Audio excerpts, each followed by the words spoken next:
जय हिंद मेरे दोस्तों। अभी तक हुए ग्रुप डी के पेपर में जिस टाइप से साइंस के क्वेश्चन पूछे गए, ठीक वैसे ही exam oriented most important expected 100 question मैं आपके सामने लेके आ चुका हूं दोस्तों। ठीक है, जिस भी स्टूडेंट के 15, 16, 17, 18, 19, 20, 21, 22 दिसंबर में एग्जाम है, वो स्पेशली इस क्लास को जरूर देख के जाना।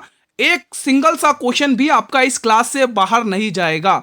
इन 100 क्वेश्चन को जो भी आज की क्लास में अटेंड कर लेगा, उसका एक भी क्वेश्चन गलत नहीं होगा एग्जाम में। सारे प्रश्न इसी वीडियो से आपको हूबहू छपे हुए मिल जाएंगे दोस्तों। ठीक है, तो ये अति महत्वपूर्ण प्रश्न है, एक भी प्रश्न मत छोड़ना। सारे एक्सपेक्टेड क्वेश्चन है, एग्जाम में आने वाले प्रश्न है। पहला क्वेश्चन आपके स्क्रीन पर है, बिना समय गंवाए बताइए दोस्तों, इस क्लास को देखने के बाद आपका एक भी क्वेश्चन गलत नहीं होगा, सारे क्वेश्चन यहीं से फंसने वाले हैं। ठीक है, तो वीडियो को शुरू से लेकर लास्ट तक देखना, सारा रिवीजन कर लेना। और एक क्वेश्चन जरूर करना चाहूंगा कि आपका एग्जाम अभी तक कौन सी डेट्स में है, किस शिफ्ट में है, और अभी तक आपका एडमिट कार्ड जारी हुआ या नहीं हुआ दोस्तों, बता सकते हैं आप लोग। चलिए शुरुआत करते हैं पहले क्वेश्चन के साथ। कोशिकाओं में प्रोटीन का संश्लेषण किसमें होता है? वेरी वेरी इंपोर्टेंट है। कौन बताएगा इस प्रश्न का सबसे पहले आंसर? केंद्रक, राइबोसोम, गोल्जी उपकरण या माइटोकॉन्ड्रिया? तो आंसर आएगा राइबोसोम, ऑप्शन नंबर बी। देखो, पूरे 100 क्वेश्चन अटेंड करोगे तभी आपको फायदा होगा, सारे क्वेश्चन तभी यहां से फंसेंगे। तो पूरे 100 क्वेश्चन अटेंड करने आप लोगों को। माइटोकॉन्ड्रिया में क्या नहीं पाया जाता? वेरी वेरी इंपोर्टेंट क्वेश्चन है, वेरी वेरी इंपोर्टेंट क्वेश्चन है। तो जो माइटोकॉन्ड्रिया होता है दोस्तों, उसमें जीवाणु नहीं पाया जाता है। इसका बात, इस बात का ध्यान रखना।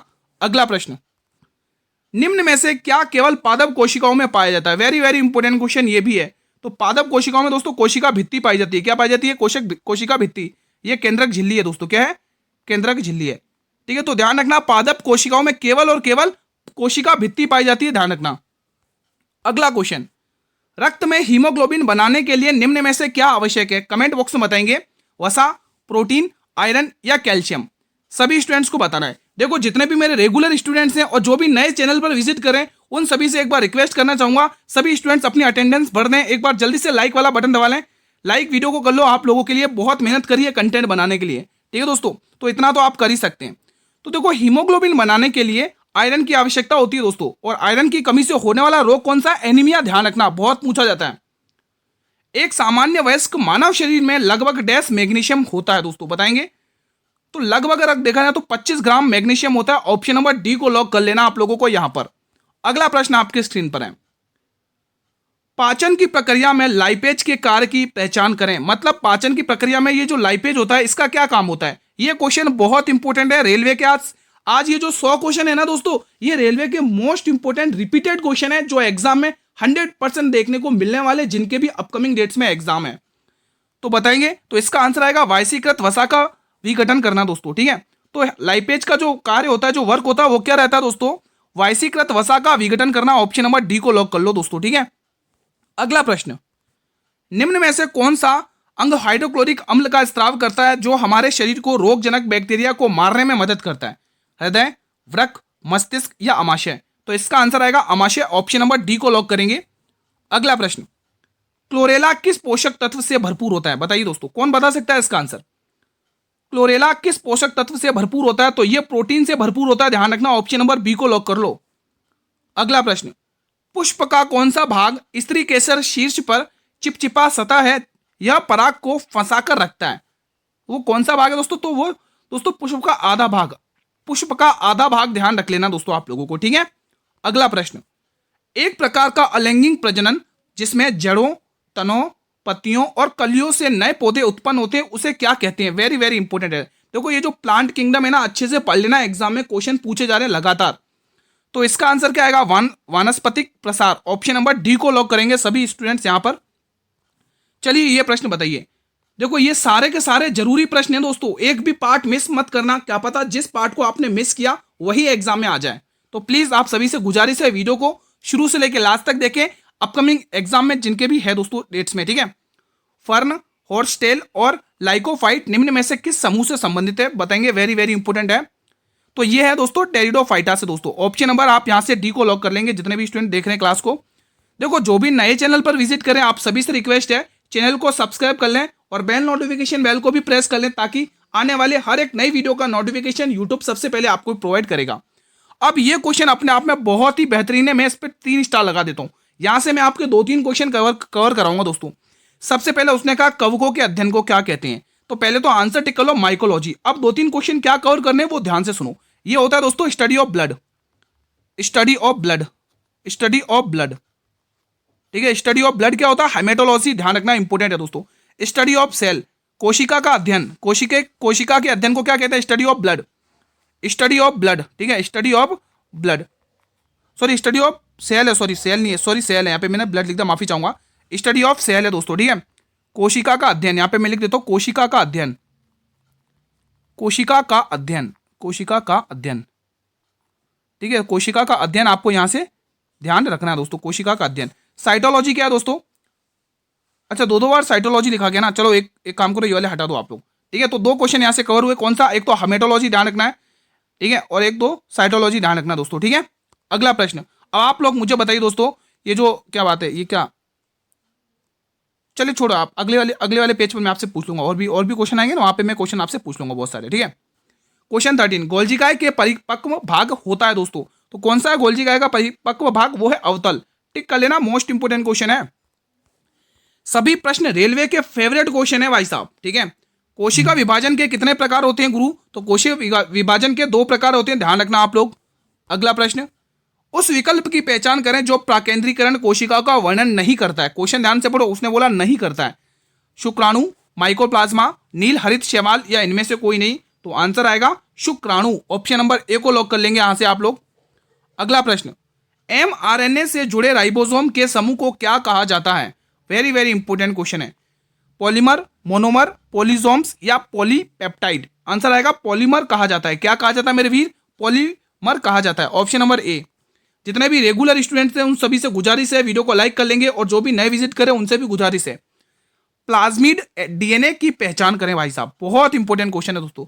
देखो, ये कंटेंट बनाने के लिए मुझे बहुत मेहनत करनी पड़ी आप लोगों के लिए दोस्तों। ठीक है, तो वीडियो को शुरू से लेकर लास्ट तक देखें, सारे क्वेश्चन महत्वपूर्ण है, आपके एग्जाम ओरिएंटेड है, मोस्ट एक्सपेक्टेड क्वेश्चन है आपके एग्जाम में आने वाले शिफ्टों में, जिनके भी एग्जाम है उनके लिए। ठीक है, तो प्लास्टिड डीएनए की पहचान करें तो दोस्तों ये क्या करता है? जीवाणु को कुछ विशिष्ट समल लक्षणीय लक्षण प्रदान करता है। तो डी ऑप्शन यहाँ पे आपका बिल्कुल सही हो जाएगा। अगला प्रश्न मेरे भाई आपके स्क्रीन पर है। देखो दोस्तों, अगर आपको करंट अफेयर में अच्छा स्कोर करना है तो हमने प्लेलिस्ट बनाई है इसी चैनल पर। आप वीडियो के डिस्क्रिप्शन बॉक्स में प्लेलिस्ट दिया हुआ, वहां से भी देख सकते हो लिंक से जाके, और चैनल पर विजिट करके आप इजीली देख सकते हो दोस्तों। ठीक है, विटामिन और खनिज निम्नलिखित में से किस के लिए सहायक होते हैं दोस्तों? वेरी वेरी इंपॉर्टेंट है। उचित श्वसन, उचित पसीना, उचित वसा भंडार के लिए, या हमारे शरीर में उपापचयी क्रियाओं के लिए? तो ये जो विटामिन और खनिज होते हैं ना दोस्तों, ये हमारे शरीर के उपापचयी क्रियाओं के लिए बहुत ही सहायक होते हैं। ध्यान रखना, ऑप्शन नंबर डी को लॉक कर लो। अगला क्वेश्चन, निम्नलिखित में से कौन सा एक प्रकार का पादप रोग है? बहुत ही शानदार क्वेश्चन है। तो यहां से आप टिक करेंगे ब्लाइट। ब्लाइट एक प्रकार का पादप रोग है, ध्यान रखना आप लोगों को। अगला क्वेश्चन, विस्कोस फाइबर डैश प्राप्त से किया जा सकता है? तेल से, कोयला से, सेलुलोज से, या पेट्रोकेमिकल से? तो इसका आंसर आएगा सेलुलोज से दोस्तों, ऑप्शन नंबर सी। आप इन 100 प्रश्न में से कितने प्रश्न कर पाओगे प्लीज कमेंट बॉक्स में बताना। यहीं से आपका पता चल जाएगा कि आपकी साइंस की तैयारी कैसी है। देखते हैं आप कितने क्वेश्चन कर पाते हो इस 100 में से दोस्तों। ठीक है, प्लीज कमेंट बॉक्स में जरूर बताएं। पृथ्वी का चुंबकत्व किसके कारण होता है? ये डायनेमो प्रभाव की वजह से होता है, ध्यान रखना। अगला क्वेश्चन, विद्युत आवेश की एसआई इकाई क्या है? वेरी वेरी इंपॉर्टेंट है, वेरी वेरी इंपॉर्टेंट है दोस्तों। विद्युत आवेश की एसआई इकाई क्या है दोस्तों, बताइए। तो कुलाम जो भी टिक करे उनका जवाब सही है। हर्ट्ज की क्या? आवृत्ति। हर्ट्ज की क्या है दोस्तों? आवृत्ति। ये किसकी है दोस्तों? एम्पियर विद्युत धारा की दोस्तों, इलेक्ट्रिक करंट, विद्युत धारा। ठीक है, ये किसकी दोस्तों? विद्युत धारा। यहां पे टिक करेंगे इलेक्ट्रिक करंट। ठीक है दोस्तों, अब आप मुझे बताइए ये ओम किसकी ऐसा यूनिट है? प्लीज कमेंट बॉक्स में बताएंगे, मैं आपके कमेंट का वेट करूंगा दोस्तों। ठीक है, बताना जरूर। अगला प्रश्न, प्रेरित धारा का दाएं हाथ का नियम किसके द्वारा दिया गया था? 3 स्टार लगा लो, वेरी वेरी इंपॉर्टेंट क्वेश्चन है। तो ये जो नियम है ये फ्लेमिंग के द्वारा दिया गया था, ध्यान रखना, बहुत ही इंपॉर्टेंट है। मैं कह रहा हूं आज ये क्लास अगर आप अटेंड कर लोगे तो सारे के सारे क्वेश्चन फंसेंगे इस वीडियो से। ठीक है, अभी तक जितने भी मैंने करंट अफेयर के क्वेश्चन करे हैं ना दोस्तों, बहुत सारे स्टूडेंट अटेंड करके गए और वो एग्जाम में क्वेश्चन करके भी आए हैं। ठीक है, जिसकी क्लास सुबह 10 बजे मॉर्निंग में होती है। आज नहीं हो पाई क्योंकि आज मेरी तबीयत कुछ ज़्यादा ही खराब थी दोस्तों, इसलिए मैं अटेंड नहीं कर पाई, इसलिए माफी चाहता हूं। लेकिन आपको डेली 10 बजे करंट अफेयर की क्लास देखने को मिलेगी टॉप क्वेश्चन के साथ। तो बताइए ऊर्जा का ऐसा ही मात्रक क्या है? देखो ये जो वॉट है ये शक्ति का है दोस्तों। क्या है? शक्ति का। ठीक है, ये किसका दोस्तों? दाब का। न्यूटन का क्या है दोस्तों? बल। बल की इसकी यूनिट क्या है? बल। ठीक है, न्यूटन का बल। तो इसका आंसर आएगा जूल। ठीक है, ऑप्शन नंबर ए को लॉक कर लेना आप लोगों को। दीप्ता तीव्रता की ऐसा यूनिट क्या है, तो यहाँ पे इसकी कैंडेला हो जाएगा, कैंडेला। ठीक है, ध्यान रखना इंपॉर्टेंट है। केल्विन किसकी है बताइए आप लोग कमेंट बॉक्स में। प्रश्न 26 बताएं आप लोग, निम्न में से किसकी विशिष्ट ऊष्माधारिता के कमरे के तापमान और वायुमंडलीय दाब पर सबसे अधिक होती है। तो इन ऑप्शन में पानी बिल्कुल सही जवाब जाएगा, ऑप्शन नंबर बी को लॉक करेंगे। निम्न में से कौन सा पदार्थ जल में घुलने पर हाइड्रोक्साइड आयन उत्पन्न करता है, वेरी वेरी इंपॉर्टेंट है। वो कौन सा पदार्थ है, वो है अमोनिया दोस्तों, वेरी वेरी इंपॉर्टेंट है, ध्यान रखना, एग्जाम में कई बार पूछा गया क्वेश्चन है। झीन के विभिन्न रूपों का वर्णन करने के लिए किस शब्द का उपयोग किया जाता है, ये भी वेरी वेरी इंपॉर्टेंट है दोस्तों। तो ये उपयोग किया जाता है एलिल शब्द का, किसका, एलिल। एक कोशिका को दूसरी कोशिका से जोड़ने वाले कोशिका द्रव्य तंतु क्या कहलाते हैं, वेरी वेरी इंपॉर्टेंट, ये भी क्वेश्चन है। मैं क्या करूं दोस्तों, इतने इंपॉर्टेंट क्वेश्चन ही है जो आपके एग्जाम में फंसेंगे, इसीलिए तो दोस्तों कंटेंट बनाने में आज मेरे को बहुत मेहनत लगी आप लोगों के लिए दोस्तों। ठीक है, इतनी मेहनत सिर्फ आप लोगों के लिए है। जीवित, इसका आंसर आएगा जीव द्रव्य तंतु, ऑप्शन नंबर सी। किसी तने या शाखा पर पत्तियों की व्यवस्था के पैटर्न को क्या कहते हैं, बताएंगे आप लोग। इसके पैटर्न को कहते हैं दोस्तों फाइलोटैक्सी, क्या कहते हैं, फाइलोटैक्सी, ऑप्शन नंबर डी को लॉक कर लेना है। उस रक्त विकार का नाम बताइए जो हीमोग्लोबिन के उत्पादन को कम कर देता है, वेरी वेरी इंपॉर्टेंट है दोस्तों, बताइए दोस्तों। तो वो है दोस्तों थैलेसीमिया, ऑप्शन नंबर ए को लॉक कर लेना आप लोगों को यहां से। क्वेश्चन नंबर 32, वह जनन विधि जिसमें एक ही जनक संतान उत्पन्न करने में सक्षम होता है और उसे कहा जाता है, तो उसे क्या कहा जाता है, उसे के अलैंगिक जनन कहा जाता है दोस्तों, अलैंगिक जनन, ऑप्शन नंबर डी को लॉक कर लेना है। भाई जो भी चैनल पर नए विजिट करें एक बार चैनल को प्लीज सब्सक्राइब कर लेंगे और बेल नोटिफिकेशन बेल को प्रेस कर लेंगे ताकि आने वाले मेरे हर नई वीडियो का नोटिफिकेशन आपको सबसे पहले मिले। अब ये इतना इंपॉर्टेंट क्वेश्चन है, मैं क्या ही बताऊं। निम्न में से कौन सा कोशिका झिल्ली का प्राथमिक कार्य वेरी वेरी इंपॉर्टेंट है। पहला ऑप्शन प्रोटीन का संश्लेषण करना, दूसरा ऑप्शन अनुवांशिक जानकारी संग्रहित करना, तीसरा ऑप्शन संरचनात्मक सहायता प्रदान करना, चौथा ऑप्शन कोशिका के अंदर और बाहर पदार्थों का आवागमन विनियमित करना। तो बिल्कुल डी ऑप्शन सही जवाब है इस प्रश्न का, यहां से डी ऑप्शन को लॉक कर लो। अगला प्रश्न आपकी स्क्रीन पर आ चुका है, निम्न में से कौन सा पादप घटक जड़ों से पौधों के अन्य भागों तक जल और पोषक तत्वों को पहुंचाने का कार्य करता है दोस्तों, इंपॉर्टेंट क्वेश्चन है, बताइए दोस्तों। वो है दोस्तों पौधों का जाइलम वाला भाग, कौन सा है दोस्तों, जाइलम वाला भाग, ध्यान रखना इंपॉर्टेंट क्वेश्चन है। भाप इंजन निम्न में से किस वैज्ञानिक सिद्धांत पर कार्य करता है, बताएंगे दोस्तों। ये जो भाप इंजन है दोस्तों, ये कार्य करता है उष्मागतिकी के नियम पर, किसके नियम पर, उष्मागतिकी के नियम पर, ऑप्शन नंबर बी। गुणसूत्र की संख्या सबसे कम किस में होती है दोस्तों, बताएंगे। गुणसूत्र की संख्या सबसे कम जीवाणु में होती है, इस बात का ध्यान रखना, वेरी वेरी इंपॉर्टेंट क्वेश्चन है ये। एक और क्वेश्चन आपकी स्क्रीन पर शानदार सा, निम्न में से किस में असूत्री विभाजन होता है दोस्तों, मेंढक में, जीवाणु में, बंदर में या विषाणु में। तो आंसर आएगा यहां पर भी जीवाणु, ऑप्शन नंबर बी को लॉक कर लो। समसूत्री विभाजन कितने चरणों में पूरा होता है, वेरी वेरी इंपॉर्टेंट क्वेश्चन है। तो ये जो समसूत्री विभाजन है ये 5 चरणों में पूरा होता है, ध्यान रख लेना आप लोगों को। निम्न में से क्या प्रकाश संश्लेषण में सहायक होता है दोस्तों, देखो प्रकाश संश्लेषण में सहायक तो होता है क्लोरोप्लास्ट, क्या होता है दोस्तों, क्लोरोप्लास्ट, आपको टिक करना है। कोशिका भित्ति किस में पाई जाती है, वेरी वेरी इंपॉर्टेंट, 3 स्टार वाला क्वेश्चन है ये। जंतु कोशिकाओं में, पादप कोशिकाओं में, उपयुक्त दोनों में या इनमें से कोई नहीं। तो ये जो कोशिका भित्ति होती है मेरे भाई, ये पाई जाती है किसमें, पादप कोशिकाओं में, ऑप्शन नंबर बी को लॉक कर लेना आप लोगों को। अगला क्वेश्चन, पादप कोशिकाओं में बाहरी आवरण क्या कहा जाता है, बाहरी का जो आवरण है उसको क्या कहते हैं हम पादप कोशिकाओं में, बताएंगे, बताइए। कोशिका भित्ति, कोशिका झिल्ली या इनमें से कोई नहीं, या टेनोप्लास्ट। तो इसको कहा जाता है दोस्तों भित्ति, कोशिका भित्ति कहा जाता है दोस्तों, इंपॉर्टेंट क्वेश्चन है। चलिए बढ़ते अगले प्रश्न की तरफ दोस्तों, ठीक है। चलिए अगला क्वेश्चन आपके स्क्रीन पर है, क्वेश्चन नंबर 42। अगर आज आपने ये पूरी क्लास देख ली ना भाई साहब, एक क्वेश्चन बाहर नहीं जाएगा, मैंने स्टार्टिंग में ही कहा था। जिनके भी आगामी शिफ्ट में एग्जाम है, आगामी डेट्स में एग्जाम है, ध्यान रखना उन स्टूडेंट के लिए। अर्ध परागम्य झिल्ली के माध्यम से पानी की गति प्रक्रिया को क्या कहते हैं, तो पानी की जो गति प्रक्रिया होती है उसे कहते हैं दोस्तों, क्या कहते हैं, परासरण, ऑप्शन नंबर ए को लॉक कर लेना है। इनमें से कौन पौधों के लिए एक सूक्ष्म पोषक तत्व है, बताएंगे आप लोग। जिंक, नाइट्रोजन, पोटेशियम या फास्फोरस। तो जवाब हो जाएगा जिंक। अगला प्रश्न, कौन सा संयोजी ऊतक हड्डियों को मांसपेशियों से जोड़ता है, वेरी वेरी इंपॉर्टेंट है दोस्तों, वेरी वेरी इंपॉर्टेंट है। तो वो दोस्तों ऊतक है टेंडन, ऑप्शन नंबर ए को लॉक कर लेंगे। निम्नलिखित अभिक्रिया को पूरा करना है दोस्तों, ये अभिक्रिया कौन सी दोस्तों, ये अभिक्रिया कौन सी है, ये वाली है AiCi3H2O। दोस्तों ध्यान रखना इंपॉर्टेंट है, ये भी क्वेश्चन अभिक्रियाओं से क्वेश्चन आ रहे हैं एग्जाम में। कोशिका में लिपिड अणुओं का संश्लेषण किसके द्वारा होता है, वेरी वेरी इंपॉर्टेंट है, बताइए दोस्तों। कोशिका में लिपिड अणुओं का संश्लेषण किसके द्वारा होता है? तो ये होता है rough endoplasmic reticulum. Option number A को लॉक कर लेना है यहां पर आप लोगों को। प्लेनेरिया में किस प्रकार का प्रजनन सबसे अधिक देखा जाता है दोस्तों? शानदार क्वेश्चन है। मुकुलन, पुनर्जनन, द्विखंडन या बीजाणु निर्माण? तो आंसर आएगा पुनर्जनन। ऑप्शन नंबर बी को लॉक करेंगे। 48वां क्वेश्चन, निम्न में से कौन सी ग्रंथि ट्रिप्सिन एंजाइम का स्रावित करती है? तो ट्रिप्सिन एंजाइम के लिए बहुत ही इंपॉर्टेंट क्वेश्चन है, 4 स्टार लगा लो इस पे, तो भाई 5 ही लगा लो, इंपॉर्टेंट क्वेश्चन है।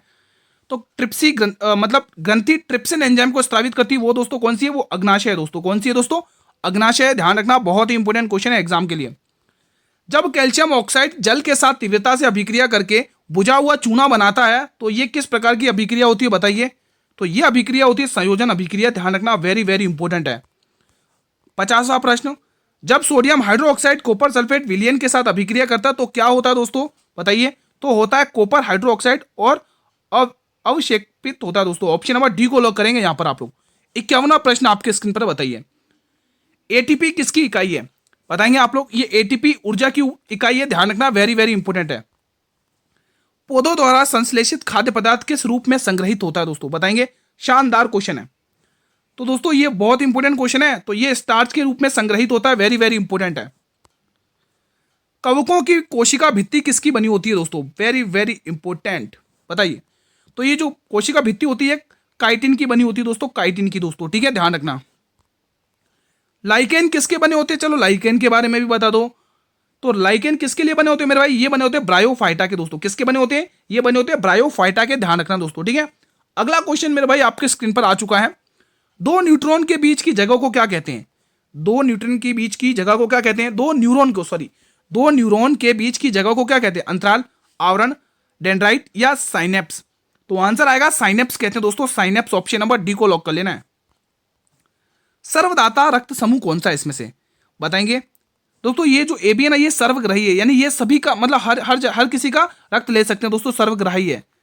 ये सर्वग्राही है दोस्तों, ठीक है, ये सर्वग्राही है दोस्तों, ध्यान रखना, ठीक है। इसका आंसर आएगा ओ, ठीक है। ओ रक्त समूह दोस्तों सभी का रक्त ले सकता है। इंपॉर्टेंट क्वेश्चन है दोस्तों, ठीक है। और ए बी क्या? सर्वग्राही है, सबका ले सकता है, ठीक है। ये बताइए, मानव शरीर की सबसे छोटी हड्डी कौन सी दोस्तों? मानव शरीर की सबसे छोटी हड्डी स्टेपीज है। ध्यान रखना। लार किसके पाचन में सहायक होता है? वेरी वेरी इंपॉर्टेंट है दोस्तों, वेरी वेरी इंपॉर्टेंट है। तो आंसर आएगा स्टार्च के साथ, ठीक है दोस्तों, स्टार्च आंसर आएगा। मानव त्वचा का रंग देने वाला वर्ण क्या है दोस्तों? मानव त्वचा को रंग देने वाला वर्ण क्या है दोस्तों? सभी स्टूडेंट्स बताएंगे। तो इसका आंसर आएगा मेलानिन। ऑप्शन नंबर ए को लॉक कर लेंगे सभी मित्र। आरबीसी का कब्रिस्तान किसे कहा जाता है भाई साहब? बहुत ही इंपॉर्टेंट है दोस्तों, आरबीसी का कब्रिस्तान। आरबीसी मतलब रेड ब्लड सेल्स, यानी कि लाल रक्त कणिकाएं। तो आंसर क्या आएगा आप लोगों का? आंसर आएगा प्लीहा। वेरी वेरी इंपॉर्टेंट, ठीक है। अस्थि मज्जा में दोस्तों इनका निर्माण होता है, बोन मेरो। रक्तचाप किसके द्वारा नियंत्रित किया जा सकता है? तो ये जो रक्तचाप है दोस्तों, ये एड्रिनल ग्रंथि के क्षैतिक, हाँ, एड्रिनल ग्रंथि के द्वारा क्या किया जाता है दोस्तों? इसको नियंत्रित किया जा सकता है। ध्यान रखना आप लोग। अगला प्रश्न, इंसुलिन किसके द्वारा स्त्रावित होता है? बहुत ही इंपॉर्टेंट क्वेश्चन है, बताएंगे आप लोग। ये जो इंसुलिन होता है दोस्तों, ये किसके द्वारा स्त्रावित होता है? ये अग्नाशय के द्वारा स्त्रावित होता है दोस्तों, ध्यान रखना, बहुत ही इंपॉर्टेंट क्वेश्चन है। अगला प्रश्न, एक परमाणु में 2 न्यूट्रॉनों की संख्या किसके बराबर होती है? बताइए दोस्तों। एक परमाणु में 2 न्यूट्रॉन की संख्या किसके बराबर होती है? यह बराबर होती है द्रव्यमान संख्या माइनस परमाणु की संख्या। Option number D. कौन से धातु भाप के साथ अभिक्रिया करते हैं लेकिन ठंडे या गर्म पानी के साथ अभिक्रिया नहीं करते? बताइए दोस्तों, सभी स्टूडेंट्स को बताना है। तो आंसर आएगा लोहा और एल्यूमिनियम दोस्तों, ठीक है, ध्यान रखना। जल्दी से एक बार लाइक कर लेंगे जिसने अभी तक वीडियो को लाइक नहीं किया है। जब कोई अम्ल धातु कार्बोनेट से अभिक्रिया करती है तो कौन सी गैस निकलती है? ऑक्सीजन, नाइट्रोजन, हाइड्रोजन या कार्बन डाइऑक्साइड? तो कौन सी गैस निकलती है? कार्बन डाइऑक्साइड निकलती है दोस्तों, ध्यान रखना। कार्बनिक यौगिक अधिकतर किस प्रकार के बंध बनाते हैं दोस्तों? किस प्रकार के बंध बनाते हैं बताएंगे आप लोग। तो ये बनाते हैं दोस्तों सहसंयोजक बंध। ऑप्शन नंबर डी को लॉक कर लेंगे आप लोग यहां से। अगला प्रश्न, कौन सी प्रक्रिया तीव्र जनन के लिए जिम्मेदार होती है? सभी स्टूडेंट्स बताएंगे, बहुत ही इंपॉर्टेंट है। तो वो है दोस्तों अलैंगिक प्रजनन। ऑप्शन नंबर डी को लॉक कर लेना है। कौन सा न्यूरॉन संवेदी अंगों से संदेश को मस्तिष्क या मेरु मज्जा की ओर ले जाता है? शानदार क्वेश्चन है। तो वो है दोस्तों संवेदी न्यूरॉन। ऑप्शन नंबर ए को लॉक कर लो यहां से। अयस्कों में अशुद्धियां हटाने की प्रक्रिया को क्या कहते हैं? अयस्कों में अशुद्धि हटाने की प्रक्रिया को क्या कहते हैं? तो वो प्रक्रिया दोस्तों अयस्क या सांद्रीकरण। ऑप्शन नंबर डी को लॉक करेंगे यहां से। अगला प्रश्न 70वां आपकी स्क्रीन पर है। बताइए ये 70वां प्रश्न है, ये सारे मोस्ट एक्सपेक्टेड क्वेश्चन है आपके एग्जाम के लिए। ल्यूकोसाइट का मुख्य कार्य क्या होता है? वेरी वेरी इंपॉर्टेंट है, ऐसे ही क्वेश्चन एग्जाम में पूछे गए लगातार। रक्त का थक्का बनाना, ऑक्सीजन का परिवहन करना, शरीर को संक्रमण से बचाना, या फिर शरीर का तापमान नियंत्रित करना। तो ये जो ल्यूकोसाइट होते हैं इसका जो मुख्य और मेन वर्क होता है वो होता है ऑक्सीजन का परिवहन करना। दोस्तों क्या टिक करोगे? ऑक्सीजन का परिवहन करना। ठीक है दोस्तों। अवतल दर्पण में यदि किसी वस्तु को फोकस और ध्रुव के बीच रखा जाए तो बनने वाला प्रतिबिंब कैसा होगा? शानदार क्वेश्चन है। वास्तविक उल्टा और छोटा, वास्तविक उल्टा और बड़ा, आभासी सीधा और बड़ा, आभासी सीधा और समान प्रकार का। बताइए कौन सा ऑप्शन हो सकता है इस प्रश्न के लिए? तो बिल्कुल सी ऑप्शन, आभासी सीधा और बड़ा बनता है दोस्तों प्रतिबिंब। वस्तु की स्थितिज ऊर्जा किन पर निर्भर होती है दोस्तों? बताएंगे आप लोग। तो यह निर्भर होती है द्रव्यमान और ऊंचाई पर दोस्तों। डी ऑप्शन को लॉक कर लो। वाष्पीकरण की दर किस कारण बढ़ जाती है दोस्तों? बताइए दोस्तों किसकी वजह से यह दर बढ़ जाती है? तो आप लोगों का जवाब आ रहा तापमान बढ़ने पर, ताप बढ़ने पर। क्या बढ़ने पर? ताप बढ़ने पर। मानव रक्त के पीएच का मान लगभग क्या होता है? शानदार क्वेश्चन है दोस्तों। तो मानव रक्त के जो पीएच का जो मान है दोस्तों वो लगभग 7.4 होता है दोस्तों। कितना होता है? 7.4। रक्त किस प्रकार का एक उत्तक है? वेरी वेरी इंपॉर्टेंट क्वेश्चन है। तो ये दोस्तों एक संयोजी उत्तक है दोस्तों, ध्यान रखेंगे। ऑप्शन नंबर ए को लॉक कर लेना आप लोगों को। रक्त का कौन सा घटक भोजन, CO2 और नाइट्रोजन युक्त अवशिष्ट का परिवहन करता है? शानदार क्वेश्चन है। तो इसका आंसर आएगा प्लाज्मा। ऑप्शन नंबर ए को लॉक कर लेंगे आप लोग यहां से। अगला प्रश्न, अगला क्वेश्चन बताएंगे आप लोग। लसिका पचाए गए और आंतों से अवशोषित डैश का परिवहन करता है? बताएंगे दोस्तों। तो यह करता है वसा का परिवहन दोस्तों। किसका परिवहन करता है? वसा का। अगला प्रश्न, हृदय दो परतों की झिल्ली से घिरा होता है, इन झिल्लियों को क्या कहते हैं? वेरी वेरी इंपॉर्टेंट है, बताइए इन झिल्लियों को क्या कहते हैं? इन झिल्लियों को पेरिकार्डियल झिल्ली कहते हैं। ऑप्शन नंबर सी को लॉक कर लेना आप लोगों को। निम्न में से किस प्रकार के दर्पण में प्रकाश का पार्श्व परिवर्तन होता है? शानदार क्वेश्चन है, वेरी वेरी इंपॉर्टेंट है। तो यहां से आएगा समतल दर्पण। ऑप्शन नंबर सी को लॉक कर लेना आप लोगों को। क्वेश्चन 80 बताएंगे आप लोग।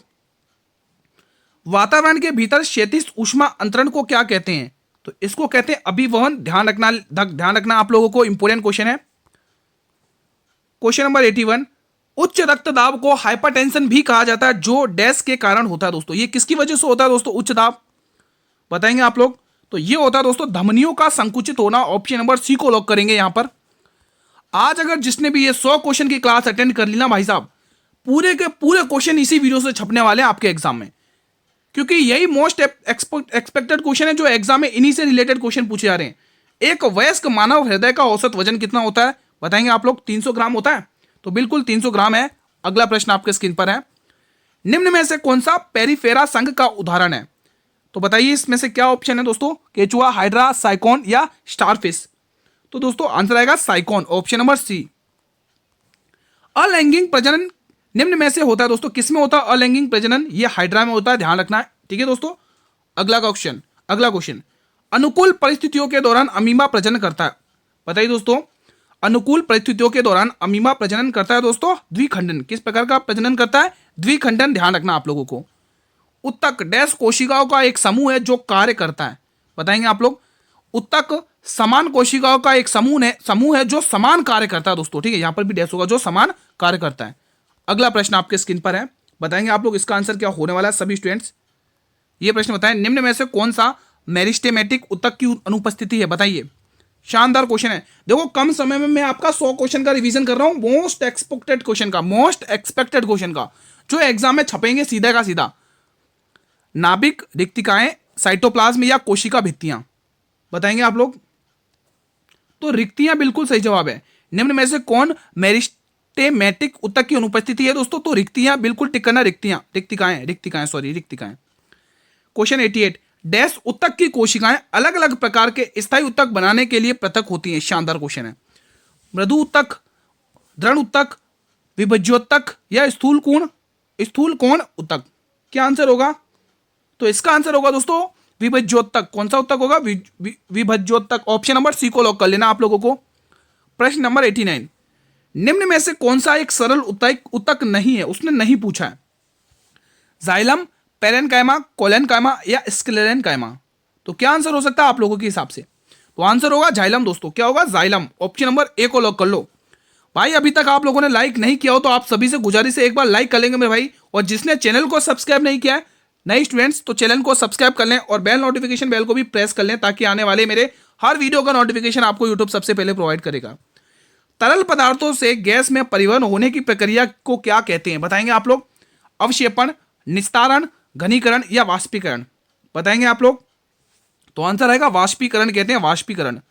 अगला प्रश्न, लिथियम नाभिक में कितने प्रोटॉन होते हैं? लिथियम नाभिक में कितने प्रोटॉन होते हैं? तो यहां पर क्या आएगा आंसर बताएंगे। तो केवल 3 प्रोटॉन होते हैं, ध्यान रखना, इंपोर्टेंट क्वेश्चन है, ठीक है, इंपोर्टेंट क्वेश्चन है। अगला क्वेश्चन आपके स्क्रीन पर है। अगला क्वेश्चन ये लो, किसी परमाणु में n कोश में अधिकतम कितने इलेक्ट्रॉन रखे जा सकते हैं? बताएंगे, शानदार क्वेश्चन है। बताइए अधिकतम कितने रख सकते हैं? 36, 32, 40 या 35? कितने रख सकते हैं? जो जितने भी स्टूडेंट 32 टिक करें ना उनका जवाब बिल्कुल सही है। अगला क्वेश्चन, ए बी रक्त समूह के लिए एंटीजन पर डैश मौजूद होते हैं। क्या मौजूद होते हैं बताइए? लाल रक्त कोशिका कणिकाएं, श्वेत रक्त कणिकाएं, बिंबाणु या प्लाज्मा? तो यहां पर दोस्तों आप टिक करेंगे लाल रक्त कणिकाएं दोस्तों मौजूद होते हैं दोस्तों, जिसको आप आरबीसी कहते हैं। क्या कहते हैं? आरबीसी। इनको क्या कहते हैं? डब्ल्यूबीसी। अगर डब्ल्यूबीसी ज्यादा हमारे शरीर में बढ़ जाता है तो इनसे एक रोग होता है, वो कौन सा रोग हो प्लीज कमेंट करके बताएं अगर आप लोगों को पता है तो, ठीक है। लाल रक्त कोशिकाओं का दोस्तों अदर नेम क्या है? एरिथ्रोसाइट। इसका दूसरा नाम क्या है? एरिथ्रोसाइट है दोस्तों, ध्यान रखना, ठीक है। अगला क्वेश्चन, रक्त में श्वेत रक्त कणिकाओं की अधिकता को क्या कहते हैं? देखो मैंने अभी जो क्वेश्चन पूछा वही क्वेश्चन आपकी स्क्रीन पर आ चुका है। अगर हमारे शरीर में डब्ल्यूबीसी यानी कि श्वेत रक्त कणिकाएं अगर ज्यादा हो जाती है, बढ़ जाती है, तो हमें कौन सा रोग होता है? देखो एनीमिया तो होगा नहीं, एनीमिया मैंने अभी आपको बताया था ये आयरन से होने वाला रोग है। किससे? आयरन से होने वाला रोग है। तो इसमें से बताइए कौन सा ऑप्शन हो सकता है? तो ल्यूकेमिया बिल्कुल सही जवाब है। जो हमें डब्ल्यूबीसी की ज्यादा बढ़ोतरी हो जाती है तो हमारे शरीर में तो ये बीमारी होती है। पौधे के शरीर में शीर्षस्थ मेरिस्टेमेटिक उत्तक की स्थिति क्या है? वेरी वेरी इंपोर्टेंट है, वेरी वेरी इंपोर्टेंट है। तो आएगा आंसर तनों और जड़ों की बढ़ती नोक पर, तनों और जड़ों की बढ़ती नोक पर।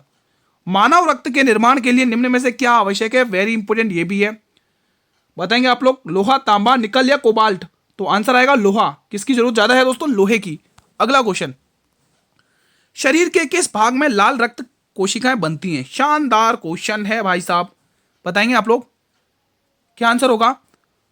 शरीर के किस भाग में, शरीर के किस भाग में? अस्थि मज्जा। इसको इंग्लिश में क्या कहते हैं? Bone marrow. क्या कहते हैं? Bone marrow. मैंने अभी रिवीजन करवाया भी था, इसका बोला भी था मैंने कि जो लाल रक्त कणिका होती है उसका निर्माण क्या होता है? अस्थि मज्जा में। और लाल रक्त कणिका का कब्रिस्तान किसको कहा जाता है? जो एक्टिव होंगे वही स्टूडेंट बता पाएगा। बताइए, अभी मैंने पढ़ाया था ना, बोन नैरो, ठीक है। इसको इंग्लिश में क्या कहते हैं? Bone marrow. इसका आंसर ऑप्शन डी है, अस्थि मज्जा। मनुष्यों में एरिथ्रोसाइट का जीवन का लगभग होता है, बताइए कितना होता है? देखो बहुत इंपॉर्टेंट क्वेश्चन है, आप लोगों को बताना है। मनुष्यों में एरिथ्रोसाइट का जीवन काल लगभग कितना होता है? कई बार एग्जाम में ये क्वेश्चन पूछा गया आपके दोस्तों, बताइए कितने दिन का होता है? 150 दिन, 120 दिन, 180 दिन या 190 दिन? बहुत इंपॉर्टेंट क्वेश्चन है भाई साहब। तो बिल्कुल 120 दिन रट लो, याद कर लो, ये डाटा फिक्स कर लो, एग्जाम में पूछा जाता है आप लोगों को। क्वेश्चन नंबर 99 आपके स्क्रीन पर है। इसके बाद एक और है 100वां प्रश्न, निम्न में से कौन सा अमाशय में बनने वाला एक प्रोटीन पाचक एंजाइम है? Very very important, very very important है। HCl जिसको आप लोग हाइड्रोक्लोरिक एसिड कहते हैं, पेप्सिन, माल्टेज या एंटीरोकाइनेज? क्या हो सकता है इसका आंसर? कौन सा ऑप्शन हो सकता है इसका आंसर? कौन बताएगा सबसे पहले? इसका आंसर रहेगा पेप्सिन। क्या रहेगा दोस्तों? पेप्सिन रहेगा ऑप्शन नंबर, यहां से आपको बी वाला लॉक कर लेना है। अगला प्रश्न, निम्न में से क्या आहार नाल में अम्लीय आहार को क्षारीय में परिवर्तित करता है? वेरी वेरी इंपॉर्टेंट 100वां क्वेश्चन आपकी स्क्रीन पर, बहुत इंपॉर्टेंट क्वेश्चन है। पित्तरस, आंतररस, जठर रस या अग्नाशयी रस? तो आंसर आएगा आंतर रस दोस्तों, ठीक है। तो जैसा कि मैंने आपसे कहा था कि मैं आपको इस वीडियो में 100 क्वेश्चन करवाऊंगा और इस वीडियो को देखने के बाद एक भी क्वेश्चन इससे बाहर नहीं जाएगा, ये भी मैंने आपसे कहा था दोस्तों। तो अब वीडियो कैसी लगी आप लोगों को हमारी ये मेहनत? अगर हमारी मेहनत पसंद आई दोस्तों तो मेहनत के लिए लाइक और शेयर तो बनता है। एक बार आप सभी से गुजारिश है, एक बार वीडियो को लाइक कर लेंगे और जिसने अभी तक चैनल को सब्सक्राइब नहीं किया मेरे भाई, चैनल को भी सब्सक्राइब कर लेंगे दोस्तों। इसकी जो PDF रहेगी वो मैं आपको टेलीग्राम चैनल पर प्रोवाइड करवा दूंगा टीम से कह के दोस्तों, इसका लिंक मैंने वीडियो के डिस्क्रिप्शन बॉक्स में दे रखा है दोस्तों, ठीक है। अगर किसी भी क्वेश्चन से कोई डाउट हो तो आप कमेंट बॉक्स में पूछ सकते हैं दोस्तों। इस वीडियो को ज्यादा से ज्यादा लोगों तक शेयर करिए, हर एक स्टूडेंट तक शेयर करिए, फेसबुक, व्हाट्सएप, इंस्टाग्राम, जिस भी प्लेटफॉर्म तक आपकी नीचे मेरे पास ज्यादा से ज्यादा इस वीडियो को शेयर करिए। जितने स्टूडेंट के अभी तक एग्जाम नहीं हुआ है दोस्तों, अपकमिंग डेट्स में एग्जाम है, स्पेशली उन स्टूडेंट तक तो शेयर कर दो, उनका भी भला हो, वो भी रिवीजन करें, ठीक है दोस्तों। ये 100 क्वेश्चन है, अच्छे से रट लेना, अच्छे से पढ़ लेना। इन्हीं में से आपको एग्जाम में क्वेश्चन देखने को मिलने वाले 100%, सारे एक्सपेक्टेड क्वेश्चन है दोस्तों। और सुबह मॉर्निंग में करंट अफेयर की क्लास के लिए तैयार रहना, सुबह 10 बजे दोस्तों, ठीक है। मिलते कल एक और शानदार क्लास के साथ, तब तक स्टूडेंट जय हिंद, जय भारत, वंदे मातरम।